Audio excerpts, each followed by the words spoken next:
Okay. Well, welcome to the Alta Mesa Center for the Arts second Sunday reading series this October. Today we're featuring award-winning independent writer and editor Jori Lewis, who is the author of Slaves for Peanuts, a story of conquest, liberation, and a crop that changed history. It's a beautiful book available at Orinda Books now, also at bookshop.org. I'll give you plenty of opportunities to click over and buy this book over the course of the talk. The talk also features Lillian Howen, who will be in conversation with Jori. Alta Mesa Center for the Arts is an interfaith arts and spirituality hub housed within and sponsored by Orinda Community Church. We believe that art is a spiritual act and a human right. We wish to provide a space where people from diverse traditions, artistic practices, and economic realities come together in community. We know that art can bridge the divisions, substantive and arbitrary, that divide us. We come together not only to practice and teach the arts, but to celebrate and learn from our differences and to foster lively and respectful interdisciplinary dialogues. We seek unity in diversity. And wherever you are in your artistic and spiritual journey, whoever you are welcome here. Jori Lewis writes narrative nonfiction about the environment and agriculture, mostly in the global South. Her reports and essays explore how people interact with their environments, focusing on intersections between nature, history, and culture. Her writing has been published in The Atlantic Magazine, Discover Magazine, and Emergence Magazine, among others. In 2022, she published her first book, Slaves for Peanuts, which won the prestigious Whiting Creative Nonfiction Grant and Silver's Grant for Works in Progress. Jori holds a master's in journalism from the Graduate School of Journalism at the University of Berkeley, as well as a master's in social science and a BA in anthropology, both from the University of Chicago. Joining her today is Lillian Howen, whose debut novel, an award-winning novel, Charm Buyers, was published in 2017 by University of Hawaii Press. Her writings have been published in Asian American Literary Review, Cafe Iril, Calyx, Jellyfish Review, and Museum of Americana. She is a longtime friend of Alta Mesa Center for the Arts. We're lucky to have her. And we're lucky to have an ongoing discussion of this book, Slaves for Peanuts, a story of conquest, liberation, and a crop that changed history. Now, in this text, Jori asks a key question: how do we, quote, how do we tell stories of people that history forgets and the present avoids? And she observes that, quote, historical narratives about the enslaved is complicated because there are multiple layers of silences. There's a fundamental silencing of indigenous voices in the colonial archives, which privileges those of European officials. And nonetheless, through painstaking research into archival sources in Senegal and France and beyond, she's able to piece together a history of people broken and scattered by conquest, colonialism, and capitalism. And she does so by tracing the natural and human history of a plant we know as the peanut. Please join me with your little emoticons in welcoming Jori Lewis.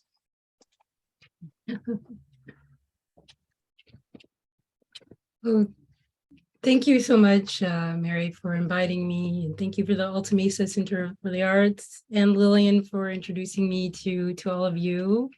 I don't know if Lily wanted to start off with some questions, or should I just read the prologue as we discussed? Let me just start with one question, and then we would be happy to have you read the prologue from your book. Mm-hmm. I was just wondering if you could talk a little bit about what led you to write this book. Yeah, so the prologue does answer that question a little bit. So and I will read the prologue in response to your question, or at least part of it, because Mary, used some of my words there. So I'll read up to that point, and that's completely fine. Please go ahead, Jori. Anyway, okay. I had never seen a peanut grow until I went to Senegal. I'm told that Papa Louis, my great-grandfather, had grown peanuts on his Arkansas farm, along with okra and corn, soybeans and cotton. But he died long before I was born. His son, my grandfather's elder brother, must have predicted what was coming for American agriculture early on and pulled out his mixed cropping system to focus on soy and cattle alone. I still associate peanuts with that Arkansas family, though, because I remember always coming back from our vacations there with bags of freshly roasted peanuts nestled in their tan shells. But I guess we bought them at someone else's farm stand. Peanut snacking was a regular occupation as we drove the 7 or 8 hours back to Illinois, cracking open the shells to pop the peanuts into our mouths. Sometimes I would suck on the shell for extra salt while I stared out the window, watching the topography change from the rice fields that sat low along the rivers to the spiky hills of the Ozarks, half forest and half rock, and finally back to the landscapes I knew best. A glance at the horizon yielding unvarying glimpses of lonely farmhouses in the middle of fields of corns whose stalks had grown twice as tall as any man. Those flat vistas from my childhood always flashed through my mind on trips through Senegal's main agricultural zones, where plots of millet and peanuts occupy a procession of fields broken up only by a tree here or there, or a parade of wandering cows. It was in one such field that I first espied the peanut's tiny flowers, the color of sunshine, and so similar in shade and size, if not in form, to the buttercups I used to pick in our yard as a child. Nothing else was familiar, though, not the horse-drawn plows, not the sight of people bending to harvest peanuts by hand, not the work songs of the men who came from Guinea-Bissau to separate the stems and leaves from the shells, not the great mound of peanuts outside the peanut oil factory, piled so high it could block out the sun. I had been interested in how something as humble as the peanut had acted as the motor of the Senegalese economy for so long. For more than a century, this small country had been one of the top producers of the oily legume in the world. It was only an offhand comment by a future ex-boyfriend, an agronomist, that pushed me down a slightly different path. One day, he was telling me about one of the villages where he worked, where the farmers were organizing a collective. They had decided to exclude a smart and capable man from a leadership position, a man I had met on trips to the region, who was the person objectively most qualified for the job. They had excluded him because he was known to be descended from people who had once been enslaved. I flinched when I heard this. As a descendant of the enslaved myself, I found it both painful to hear about this discrimination and difficult to understand. In trying to make sense of this, in trying to understand the reasons and justifications, I started to search for other descendants of slavery, both in those peanut lands and in regions further afield, in mud houses in the village, in reed-lined fields that hug the river, and in high-rise apartments in Dakar. Eventually, my search and attempt to find out more led me to a series of historical records. I would have liked to say that I was able to resurrect the voices of those who had been enslaved, but writing a historical narrative about the enslaved is complicated because there are multiple layers of silences. There is the fundamental silencing of indigenous voices in the colonial archives, which privileged those of European officials. In many of the available epic poems or oral histories that have been passed from generation to generation, often tell the stories of society's elites, the kings, nobles, warriors, and important religious leaders. Women rarely feature, in the enslaved almost never. They are muted. In the distance of a century reveals only flickering spectral forms. How do we tell the stories of people that history forgets in the present avoids? I have tried here to uncover a handful of stories about a handful of people. I wish I could have done more. Thank you so much, Jori, for reading that prologue. There's so much meticulous research in your book, and yet at the same time, your book reads like a novel. It's often page turning. It's absorbing and compelling. The real life people that you portray in your book are complex and they're fascinating. There's so many. I'm going to focus in my questions on three. And if you could tell us about what brought you to write about each one, how you discovered them, and something about their importance, starting with Walter Taylor.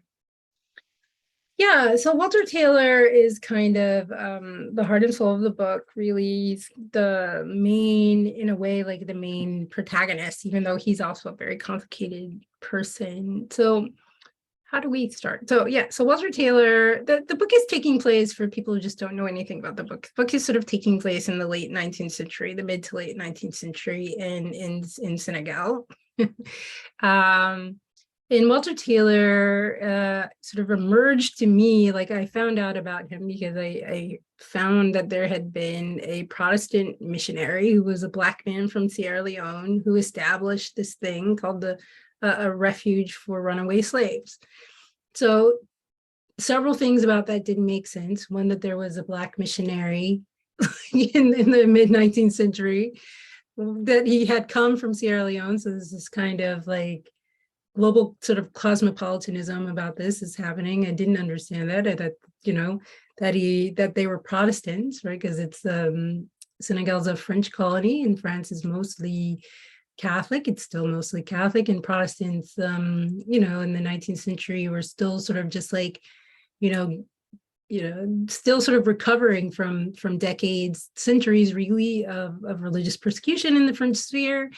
And then the fact that there, of course, even principally was this fact that there's this thing called the refuge for runaway slaves in continental Africa, which struck me as a really sort of unique thing, So that's how I found out about Walter Taylor. And throughout the book, you sort of follow Walter Taylor's journey from his childhood in Sierra Leone to becoming this Protestant missionary who has established in a way the refuge for runaway slaves as a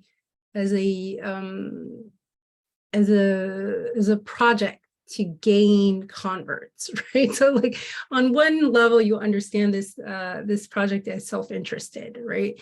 And then on another level, you start to understand throughout the book that Walter Taylor, because he comes from this very interesting background where he is himself the child of people who had been enslaved and then freed in Sierra Leone, and who had come from a community where, because they had been all sort of centralized by language group and by culture more or less, had been able to preserve elements of their original culture even in face of this really intense like missionization on the part of the Anglican Church.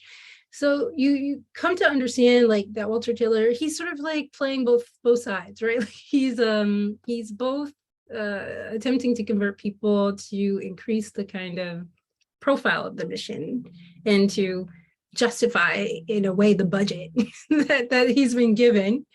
And on the other hand, I think he really does care about the people that he's helping. His own parents were captured and freed. That is that's a fascinating incident that you describe. I don't know if you want to just say a little bit about that.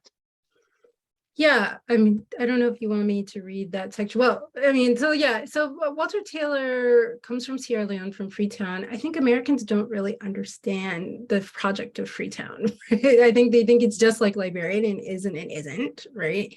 So that, originally Liberia is sort of established as, they sort of returned African people to Africa, formerly enslaved people, many who had not grown up in Africa, but whatever, that's neither here nor there. So Sierra Leone sort of started like that. And then it, it had this project once the transatlantic slave trade in 1807 and 1808 was outlawed by the British and the Americans. And so the British Royal Navy had a project where they would sort of police the Atlantic, or this part of the upper Atlantic, to find rogue slave traders still engaging, so rogue British and American slave traders sort of still engaging in this transatlantic trade. And if they found such slave ships, they would bring the ships back to Freetown and some other places as well, but mostly Freetown, and then resettled people there. So that's what happened to Walter Taylor's parents. I mean, he says that they're from Abeokuta, which is the kind of a part of Nigeria, the sort of Yoruba language region of Nigeria. And, you know, sort of at the time, probably they came, there was a lot of sort of upheaval in that region. And so like people were being sort of exported en masse from the continent, and you find still really strong sort of links between like Yoruba culture in Brazil and Cuba, because like it's a kind of like late stage sort of slave trading. So anyway, yeah, so his parents were resettled in the hills outside of Freetown, and that's where Walter Taylor himself grew up. Thank you. Your book really really delves into the complexities and the many layeredness of and that will lead us to the second character that I'm going to name, Nyara Bailey. I don't know if I'm pronouncing her name correctly, but please talk about her. She's fascinating and complex. Yeah, thank you for that. Nyara Bailey, most people don't ask questions about her, so it's really, because she's become a slightly minor character in the book. I think there are only two chapters that discuss her, but in fact, Nyara Bailey was intended to be a much larger character in the book, but as I said in my preface, that women are very difficult to make sort of come alive in this sort of narrative nonfiction sort of sphere, because there aren't enough sources. So they're just no correspondence, no reports, like you just don't have their words, right, on very rare occasions, even though so anyway, Nyara Bailey is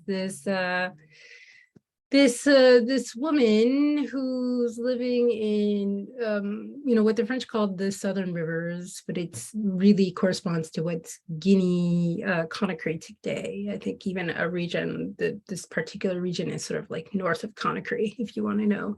But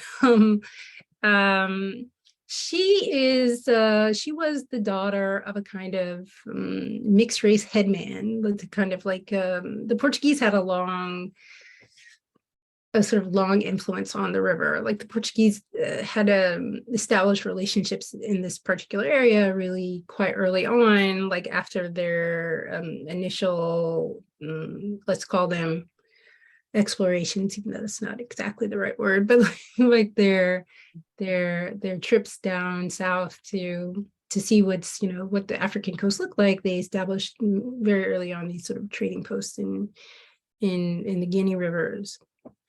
And so her father was just one of these sort of mixed race headman traders, like on the river, and I don't think we know entirely sure who her mother was. She married, maybe, for real, maybe, maybe like what they would call like a customary marriage, a country marriage. This white slave trader from America, from South Carolina, his name was Styles Lightburn, and she was known as Mrs. Lightburn. And so Styles Lightburn, for many years after the end of the legal slave trade, transatlantic trade, established himself in this particular river, called the Rio Pongo, because it's this kind of like low-lying, swampy river, and they could easily avoid the patrol. So like the Royal Navy patrols that were kind of like looking for slave traders, right?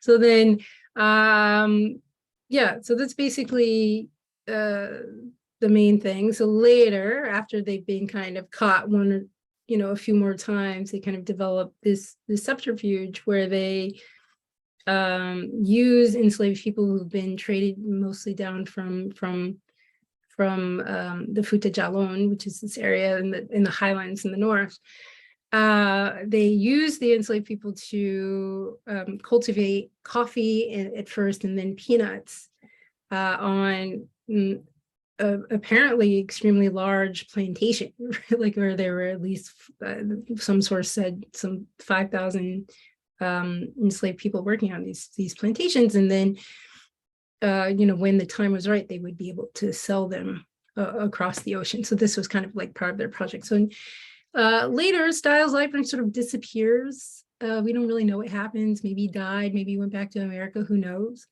And then Yara Bailey, his wife, who sort of takes control of this operation, right? Or maybe she was always in control, who knows, right? She might have always, but the narrative kind of recounted by, I think like the source is actually from a sort of like British military official, and then later a missionary. That's the kind of narrative they portray, that her husband disappeared and then she took control, but she probably was always in control. Thank you. Yeah. Yes, and there's a brief mention that she lives a very long life. Yeah, she does. I forgot how long she lives. Yeah, she comes back in another chapter, and I talk about I think into her 80s, right? And she's an extraordinarily colorful character, shooting at people, wearing men's clothes. She's just like doing the most.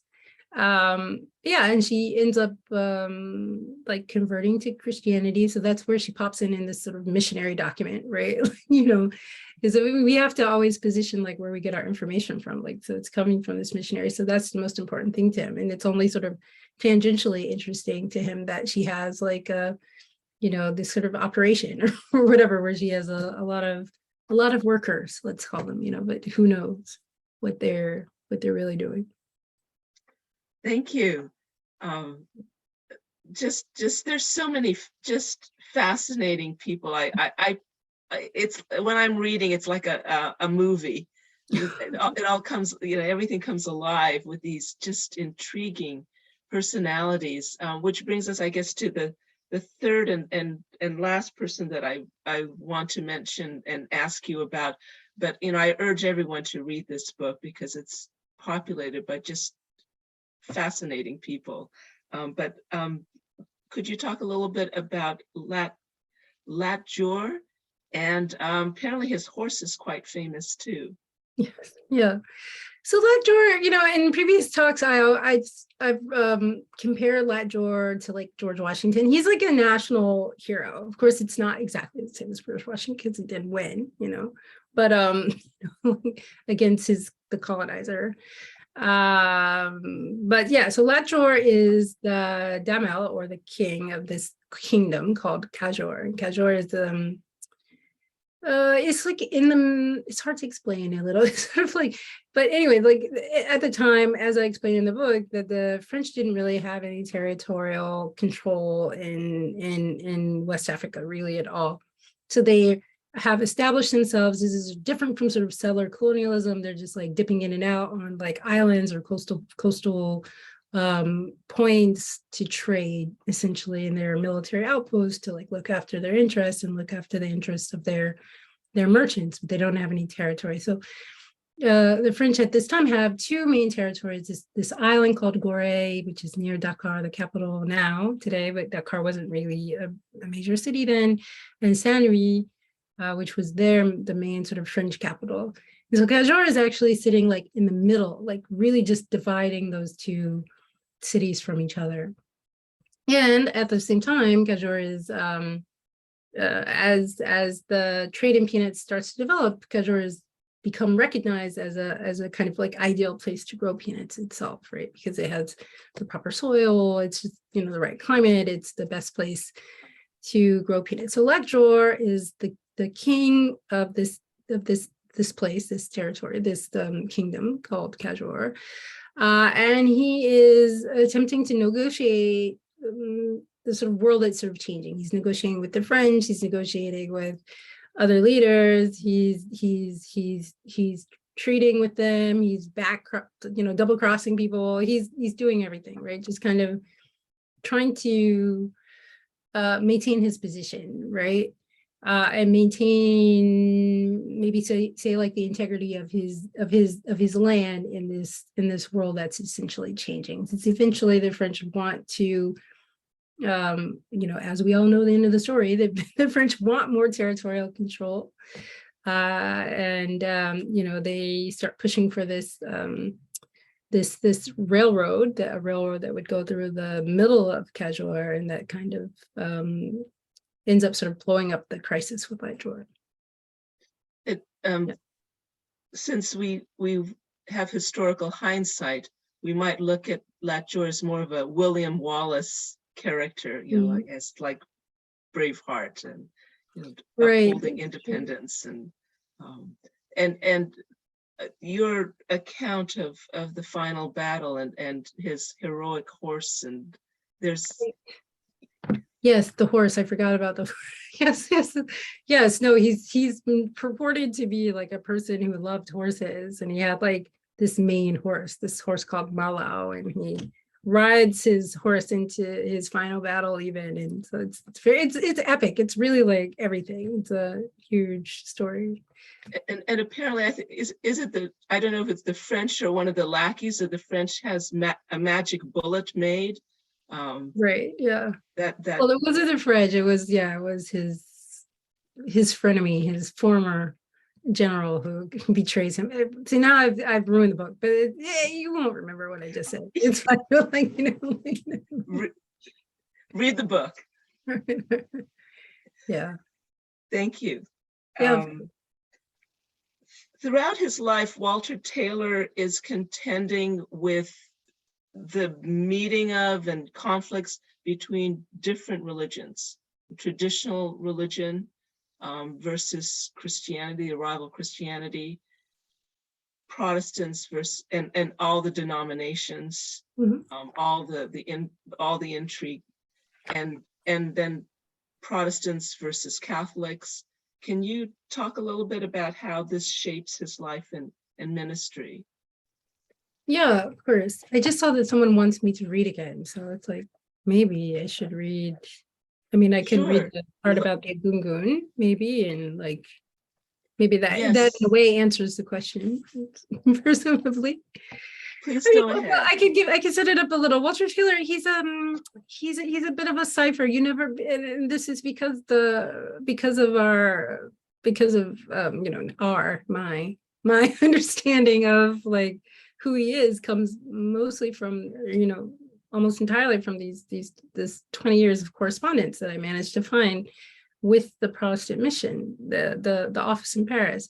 So he's it's hard sometimes to understand exactly what he believes and what he doesn't, and what is just expedient, right? It's an argument he uses to like go along to get along, right? But yes, his own sort of background. I'm sort of backing into this question, but yeah, there is the constant also sort of negotiation for Walter Taylor, kind of thinking about his own role in this kind of Protestant mission, vis-a-vis kind of project to convert people from most of the people they're converting were not Muslim. Today, 95% of all of Senegal and probably all of West Africa, or this part of West Africa, the Upper Sahel, is probably almost even 98% Muslim. But Walter Taylor was more like, so he's negotiating this conversation about conversion, mostly people who had not yet converted to Islam, who were, he would say, pagan, who practiced some kind of animist religion, right? And, but of course, his own family like may have had this background. So this is kind of the conversation I'm having in the book. Let me just see where I can start. Well, okay, so his family, they're from what people call them, so they're essentially Yoruba speaking. Yoruba did not emerge as a whole identity until much later. And the British, or I think the British called them Aku, and they actually still call them Aku in the Gambia. Some of them were also settled in the Gambia. including Walter Taylor's wife, actually. So they called him Aku. So I'll just read a little bit about his background and the lineages. Okay. Many Aku went on to get a British education, learning to read, write, and some in English, and were converted to Christianity by assiduous missionaries. But some maintained close cultural, linguistic, and religious ties to their places of birth and kept to the old ways of worship, even after converting to Christianity or Islam. For some years, Hastings, that's the town where Walter Taylor is from, Hastings was known as a center of such Aku religious practices. In the years just before Walter Taylor's birth, the resident missionary in Hastings, a German called John Ulrich Graf, waged war against Aku ceremonies and sacraments, their sacred objects, and their grigris, the charms that people wore on their bodies. He confiscated idols, was vigilant over the smallest food or drink left as an offering at doors, in forests, and at crossroads, and wrote screeds about the Agungun masquerades that often traversed the village and caused much excitement. The drums usually started first, a talking drum there to transmit a message to the others, followed by a rhythmic bass meant for dancing. The masked form of the Agungun was surrounded by drummers and dancers with sticks, all ready to mete out justice. An Agungun masquerader in motion is inchoate. The form seems to move on its own, floating over the ground and whirling. Its eyes are obscured, covered with a veil of cowrie shells, and its body draped with panels of rich fabrics in clashing colors, red velvet, periwinkle flower damasks, yellow silks embroidered with beads, woven country cloths dyed in deep indigo. It makes its own music with its beads and cowries that tinkle and rattle as it goes. Bishop Samuel Ajayi Crowther, the most famous Yoruba convert of the period and the first African bishop in the Anglican Church, explained that the Egungun, quote, was an inhabitant of an invisible world, that he was the spirit of a dead man, which had made its appearance again on earth as a heavenly messenger, whose dress must not be touched, or the delinquent will be punished with immediate death by a supernatural power. The ancestors that the Egungun dancers represented saw everything and were charged with the duty to make sure that everyone was held accountable for their deeds. They came sometimes to administer justice and sometimes to clear away sorrow and leave blessings behind. But the missionaries saw the collective Egungun masquerades as devil worship, calling the central figure a kind of demon. They saw it as an embodiment of everything that was wrong with the, quote, heathen faiths. So they attacked it by every means they could. Graf once dared to beat the Egungun masqueraders with a whip. So, quote, he began to castigate the dancers, but he only flogged a mass of empty Egungun clothes. The bodies inside the clothes had mysteriously and inexplicably vanished, according to an account later written by a Hastings citizen. Graf must have felt a sense of satisfaction, feeling that he had literally beat the devil out of them. But the townspeople added a detail that surely Graf did not know. Quote, the missionary marched back to the parsonage. His whip had dropped, but a broom belonging to one of the Egungun escorts followed him to the parsonage, gyrating, in fact, executing a little dance of its own behind the worthy cleric's back. A church missionary society agent in Hastings named William Marsh soon noted that the repression of the old ways was working. Quote, comparatively speaking, order and decency are growing gradually. Heathens who are fond of making noise publicly are ashamed of themselves and their practices, he wrote. Fortune tellers are ashamed of carrying on their practices openly and publicly. What he doesn't say is that the old ways carried on in secret. The Aku culture was stronger than the missionaries thought. The people of Hastings increasingly used subterfuge to keep practicing their rites and worshiping their gods behind the backs of Christians, just like the broom dancing behind Graf's back. Walter Taylor said that he did not join a church until he was living in the Gambia. Quote, up until then, I had been indifferent, he wrote. It's possible that this was an exaggeration, meant to make his conversion seem more miraculous. But maybe he really had resisted conversion like so many of his neighbors. Maybe he had danced with the Egungun in the town square as a young man. or left offerings at the crossroads or at the base of a sacred Iroko tree, piles of corn, cowries, or coconuts, along with bottles of palm oil and rum. Maybe he knew what it was like to stand in the scrim between the seen and the unseen, to talk to the deities and the spirits of ancestors gone long before who were waiting for their chance to come back again. Thank you so much.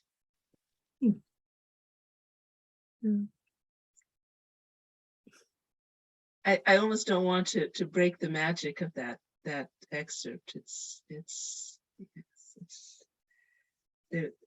when you're talking about that the liminal space between worlds.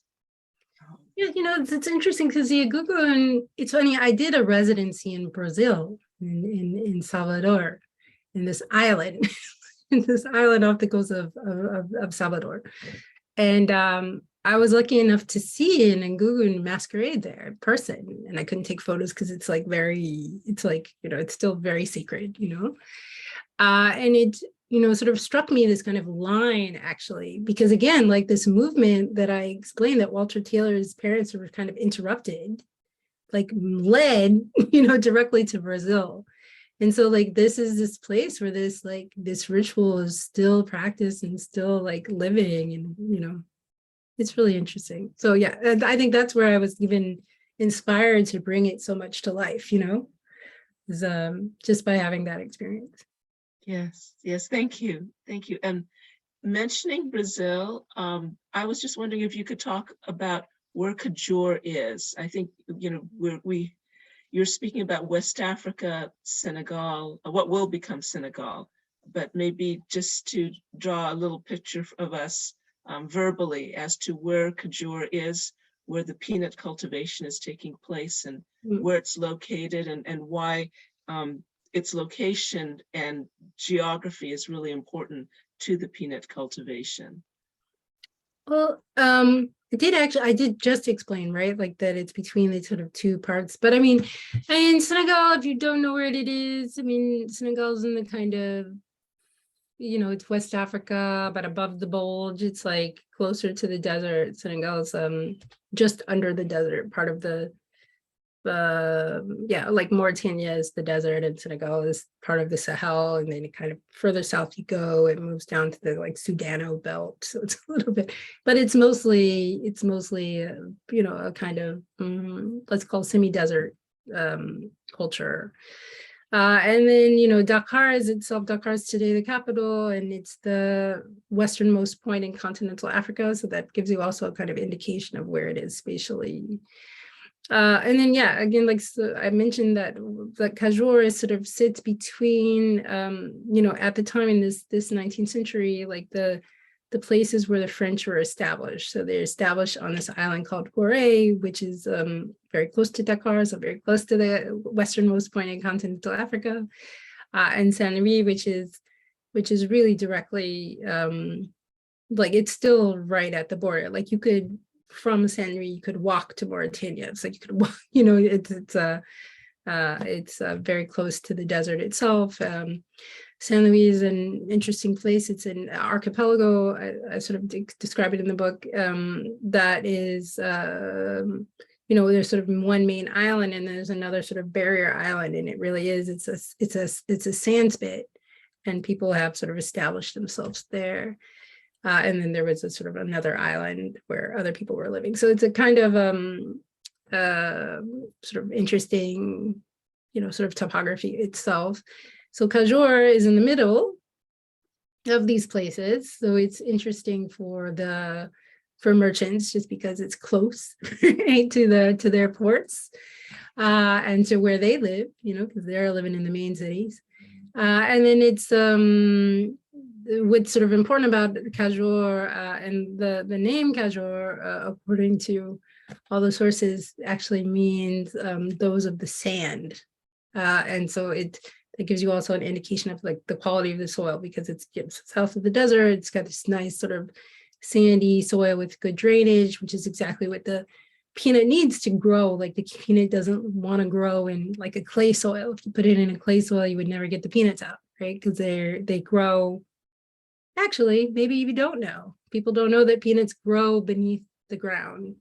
Not everyone does know that. I should have mentioned it.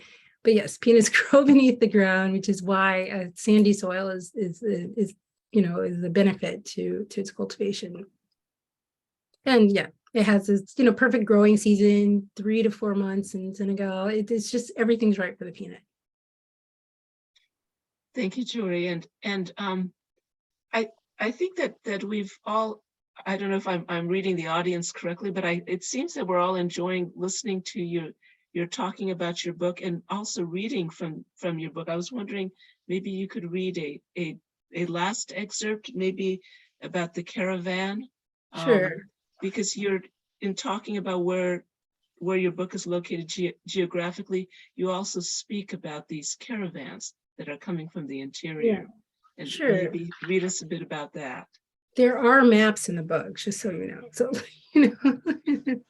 caused me a lot of trouble, those maps. Anyway, the caravan. Yeah. The caravan master steered his convoy of people and animals away from the coast, through Dakar and Yoff, and onto the trail that led to the interior. It was February 1851, and the weather had turned gusty. Encouraged by the wind at its back, the caravan crossed the dunes and moved through a forest of elephantine baobabs and skeletal acacia trees full of needle-sharp thorns. Caravans led by Moors from Trarza had long traversed the area on their traditional migrations from the deep Sahara, connecting places like Marrakesh, Algiers, and Hairouan to Shingeti, Walata, and Timbuktu, and ending at areas just south of the desert's edge, across the Senegal or Niger rivers, where they picked up their precious cargo of gold, ivory, and slaves. A caravan was a singular thing, but it was also multiple, made up as it was of men and women of all the shades between black and white, and of animals, camels, donkeys, cows, sheep, goats, and the occasional horse too. Their pace was always slow but steady, a relentless trickle that created grooves on the earth for future caravans to follow. Some of these paths were well worn, creviced from centuries of movement. Others sprang up and shriveled away within just decades. The paths could change, but the form stayed the same. The caravan would keep moving by foot or hoof, sloughing off and picking up travelers and goods, contracting and expanding, bulging sometimes, a snake digesting its meal. Here it took on salt, and there it sold millet. Here it passed a burning village, no one to buy anything there anymore. And there, some of the former inhabitants had been sold now as slaves. Join the caravan. The caravan master in this case was not a Moor headed to Shingeti or Marrakesh, but a mulatto from Gorée called Hippolyte. And he was accommodating when 2 French priests joined them at the last minute, rushing to the caravan at sunset, just as everyone was making camp on the edge of a lake for the night. Hippolyte must have understood that it was rarely prudent to travel alone in so unsettled a country. That night, they slept close to a dense patch of palmyra palms, which, along with several bonfires, served to shelter the whole caravan from cold gusts of the northern wind, which began to blow with ferocity and with such chill as to make us forget, wrote one of the priests, that we were living in the torrid zones. Everyone squeezed and muddled together around the blazing fire, while to the side the donkeys, oxen, and camels were tied up, chewing their cud, yet serving as a buffer against the brisk night's breeze. The couscous and fish that had been prepared for the voyage were happily eaten. Then, after merry words exchanged on all sides, they all stretched out on the ground and wrapped themselves in their wide bun and fell asleep in a jumble. In the morning, Hippolyte gave the signal to wake at 3, when it was still dark, to beat the scorching sun. The days were often the same, walk or ride until the sun became too hot, the people and the animals panting from exertion or fainting with fatigue, rest, and then start all over again. One evening, they arrived at a sizable village called Taiba, where they were quote, greeted with the sound of tom-toms and the noisiest clapping of hands. The caravan was here. The people of Taiba were so enthusiastic because a caravan coming from the coast like this one may have been full of desirable items: glassware, ceramics, trade beads, tobacco, l'eau de vie, guns, foreign textiles from the lowliest per cow to sumptuous fabrics and brilliant shades of indigo, tourmaline, and the brightest vermilion, as well as more useful items, including paper to write on, tea to drink, and dried fish and shellfish to flavor their sauces. Maybe, too, the caravan would bring news from the rest of the world and some entertainment. Any aristocrats or important leaders who traveled with the caravan would have been accompanied by their gueules or griots, those court bards who were sometimes dancers whose feet moved so fast as if they were afraid to touch the ground. And other times they were musicians with an assortment of drums for every occasion and a few holoms, string instruments similar to lutes. And sometimes historians who could recount through epic poems the annals of their lord's lineage and would be sure to share his latest battles and exploits. The campfires would have burned late into the night. The next day, the caravan gathered its folds and set off again. Hippolyte's terminus for this particular caravan was not far away, just a few days of traveling into the heart of the kingdom of Cajor, a stretch of land between Saint-Louis and the Cap Vert Peninsula. There were boats awaiting at Gore and nearby Rufis for the cargo Hippolyte was charged to bring back. In exchange for his foreign goods, he had come prepared to buy peanuts from the people of Cajor.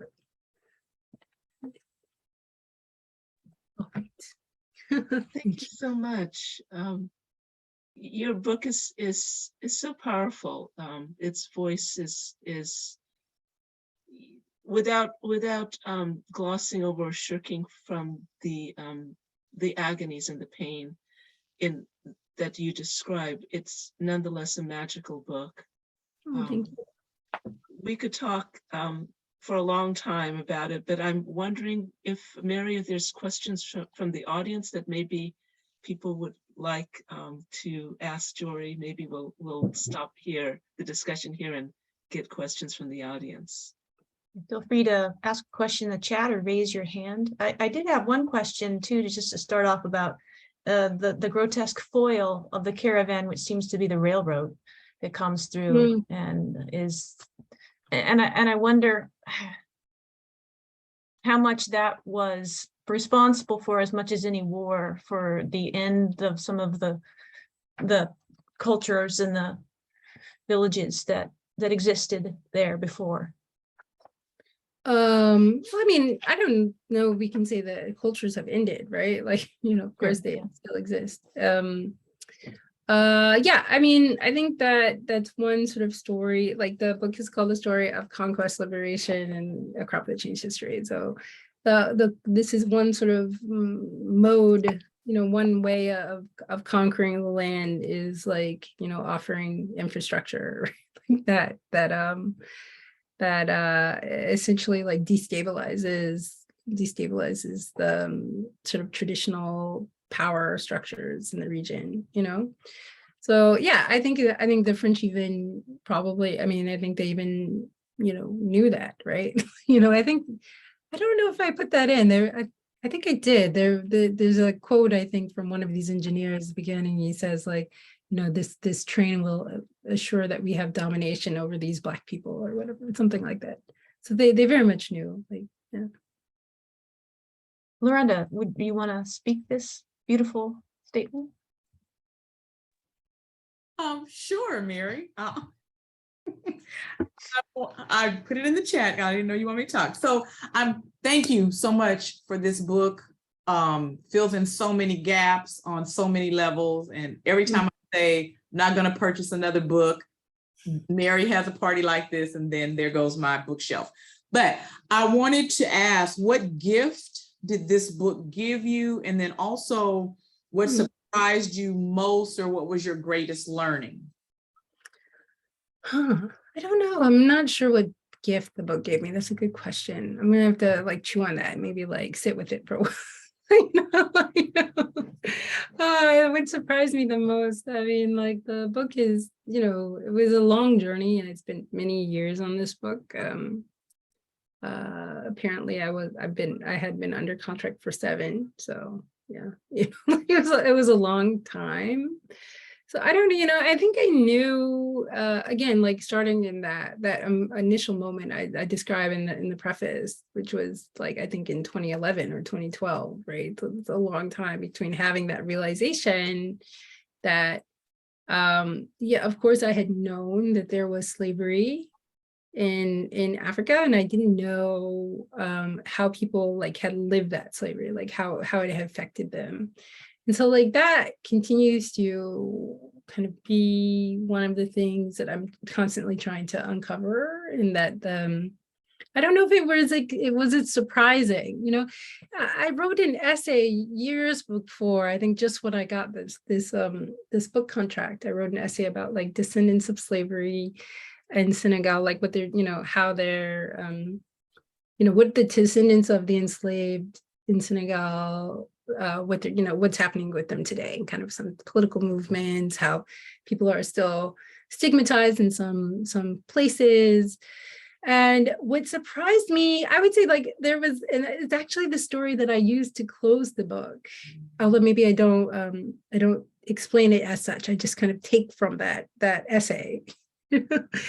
But there's this man who I met, who was telling me this old man, he was telling me the story of his father, who had been enslaved and had gone to fight in the war, World War I, where many Senegalese people, as subjects of the French Empire, were conscripted to fight in Europe's wars, like it's a world war, but Africa was not really implicated in the world war. Let's just leave it there.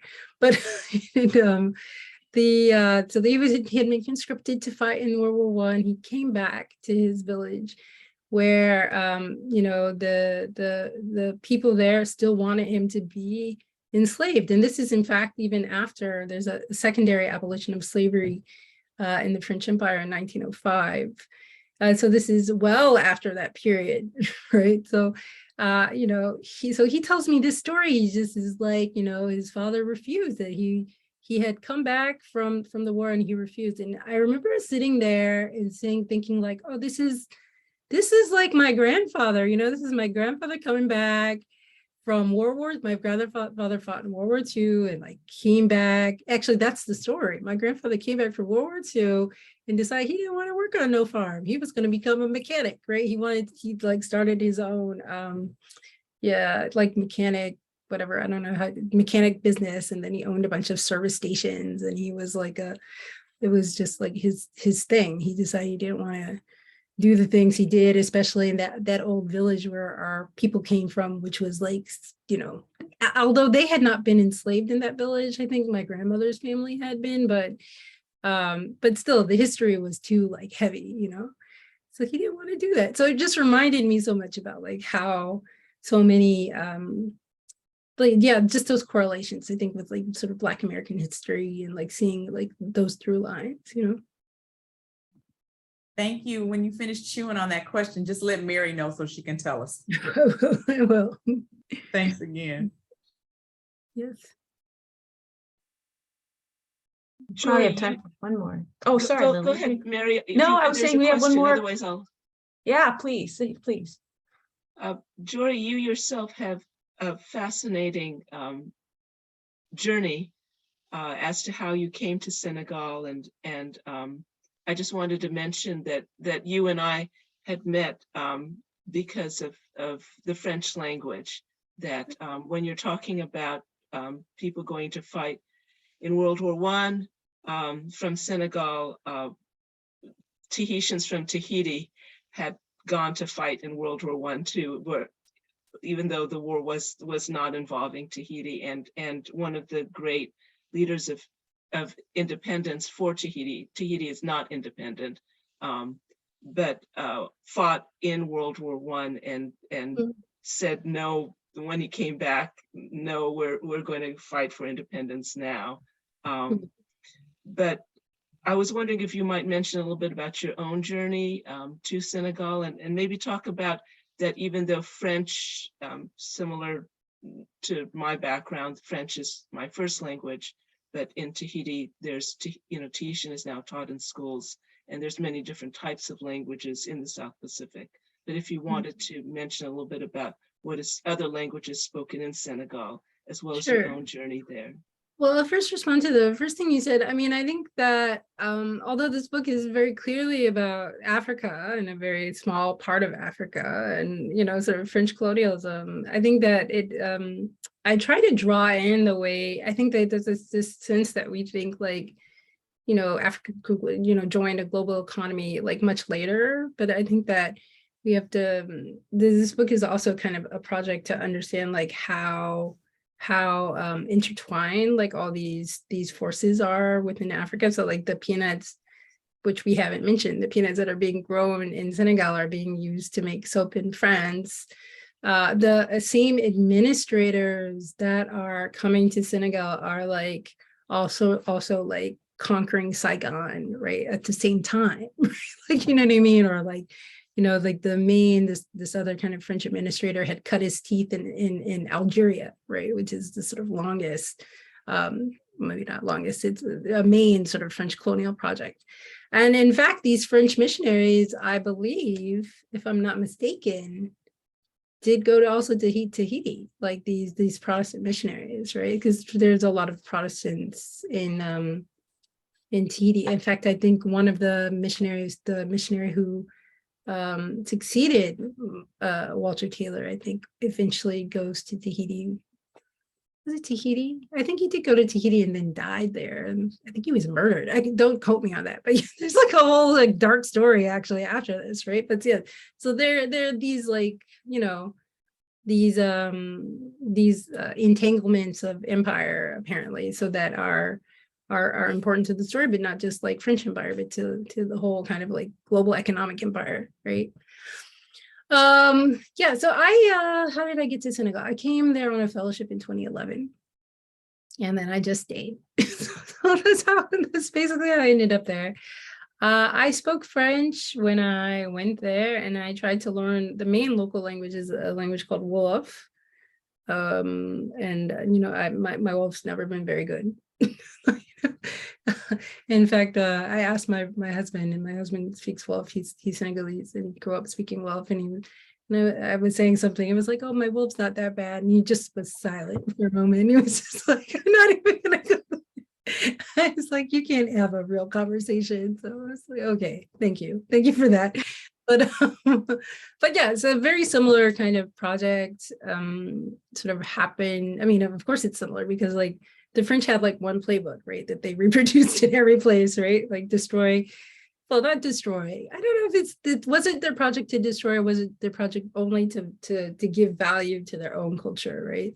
So they're yeah, I think across kind of sort of the French colonial places, you find similar stories. You find people talking about like learning that their ancestors were Gauls. Like you hear about like, I forget, somebody was telling you, I met this woman from Benin, and she told me who's like my age, huh? And she said that when she grew up, her textbooks were still talking about like all 4 seasons. She was like, "What 4 seasons? We don't have 4 seasons in Benin."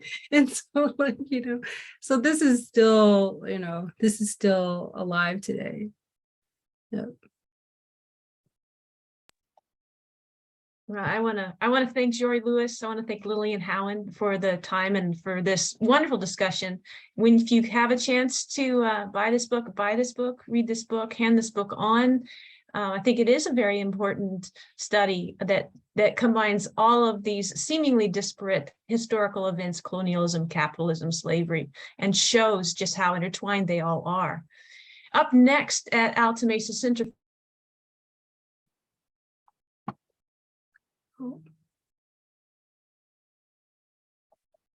I think you muted yourself. Ah, right. Have I been doing that the whole time? I was brilliant though. I want to thank Jori Lewis. Thank you, Jori, and Lillian Howen for a tremendous event. I really admire this book as a historical novelist. I see all the research that it took and that archival just patience through that archival research and the steadfastness with which you investigated all these people whose voices, thanks to you, are, at least in part, back in the history books. If you have a chance to buy the book, please buy the book. Please hand the book on. Please give the book for Christmas. Christmas is coming up. There's links all the way through this. There's also links in your program. Buy the book at your local. Also, take a look at our, I see the text, all the chats like, you're on mute. Coming up at Alta Mesa Center, on the 13th of November, we have Jewel Gomez, who I discovered through her fabulous The Guild of Stories. She's got a new book of poems out called Still Water. She's going to be in conversation with Joan Sinow Lester. She's wonderful. I hope you join us once again. I want to thank all of you for coming. I know it's Litquake time, so you've come and chosen to spend your time with us, and I'm grateful. And I'm grateful to our speakers. So if we could give a loud or virtual round of applause, we will thank our speakers today.